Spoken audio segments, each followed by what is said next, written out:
দুনিয়াটা তুমি নিয়ে নাও, শুধু একবার ভালোবাসি বলে যাও, শুধু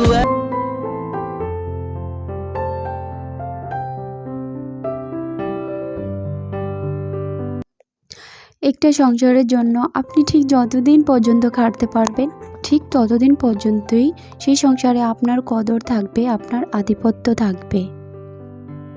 একটা সুনির্দিষ্ট বয়সের পর যখন কর্মর থাকবেন না, আর একটু একটু করে কষ্টে গড়ে তোলা সেই সংসারটাকে পরবর্তী প্রজন্ম আপনাকে বোঝা বলে মনে করবে। কথাটা তেতো হলেও এটাই বাস্তব। হ্যালো এভরিওয়ান, আসসালামু আলাইকুম। কেমন আছেন সবাই? আই হোপ সবাই ভালো আছেন। আমরাও আলহামদুলিল্লাহ সবাইকে নিয়ে ভালো আছি। আর একটি ব্লগ ভিডিও নিয়ে আপনাদের সামনে চলে আসলাম।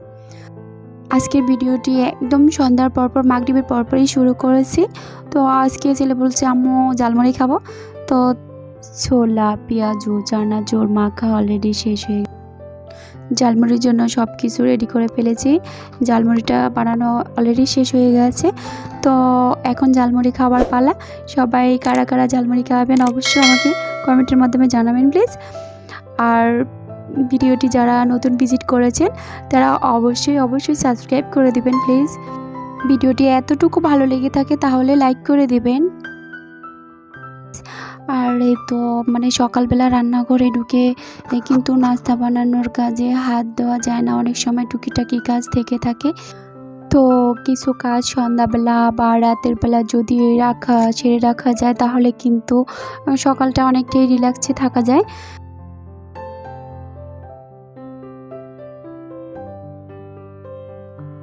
তাহলে কিন্তু খুব রিল্যাক্সেই নাস্তাটা বানিয়ে নিতে পারি, কোনো ঝামেলা ছাড়াই নাস্তার কাজে হাত দেওয়া যায়। তো তাই জন্য এগুলো রাতের বেলা অন্যান্য টাইমগুলো সব কিছুতেই টাইম মেনটেন করে রাখলে তাহলে আর কাজে কোনো সমস্যা আসে না। আমার বাসাতে আসলে অতটাও বেশি কাজ থাকে না, তার কারণ আমার ছেলে স্কুলে চলে গেলে একেবারেই আমার পুরো দিনটাই একাই থাকতে হয়, কারণ তেমন কোনো কাজ থাকে না রান্নাবান্নার কাজ ছাড়া। তো আমি একাই থাকি বলতে গেলে। আমার হাজব্যান্ড বাসায় আসলেই কাজ বেশি আসে, তখন বেশি কাজের চাপ থাকে সেটাই। আর যতটুকু সময় থাকে ততটুকু সময় আমি ছেলের পেছনেই দেওয়ার চেষ্টা করি। তো এদিকে আমি লইট্টা মাছ কিছু রান্না করতেছি। দেখি কীরকম লইট্টা মাছের স্বাদটা কীরকম আসে আমি জানি না ঠিক। খেয়েছি মনে হয় 5 থেকে 7 বছর আগে, তার জন্য এখন কীরকম স্বাদটাতে সেটাও ভুলে গেছি। দেখি আজকে ট্রাই করে কীরকম লাগে। আমার নিজের জন্য এই মাছটা রান্না করতেছি, কারণ আমার ছেলে তো এগুলো একেবারেই ধরবে না, খাবে তো দূরের কথা। তো ছেলের জন্য তো অলমোস্ট মাংস রান্না করাই লাগবে, নিজের জন্য এটা রান্না করে নিতেছি। আসলে আমি মনে করি বাসায় যদি ছেলে মানুষরা না থাকে তাহলে কাজের চাপটা অনেকটাই কম থাকে, রিল্যাক্সে কাজ করা যায়।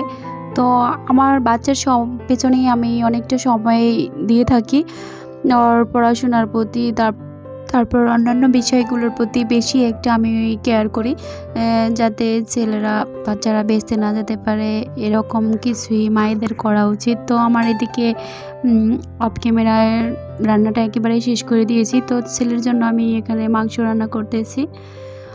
অবশ্যই বলবো যে আমার ভিডিওটা যদি এতটুকু ভালো লাগে থাকে তাহলে প্লিজ সাবস্ক্রাইব করে নেবেন, এতে করে আমার নিত্য নতুন ভিডিওগুলো আপনার কাছে পৌঁছে যেতে সাহায্য করে।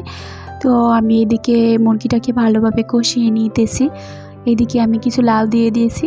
আমার না মুরগির সাথে লাউ দিলে অনেকটা ভালো লাগে, অনেক মজা লাগে খেতে। কার কার কাছে কেমন লাগে প্লিজ জানাবেন।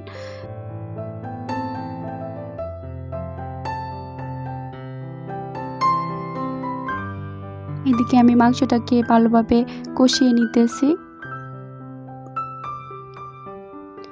তো কষানো হয়ে গেলে এবার আমি পানি দিয়ে দেব। ভালোভাবে মাংসটা রান্না করে নিয়েছি। তো আমি মাংস রান্না শেষ করতেই সবার কাছ থেকে বিদায় নিচ্ছি। আল্লাহ হাফেজ।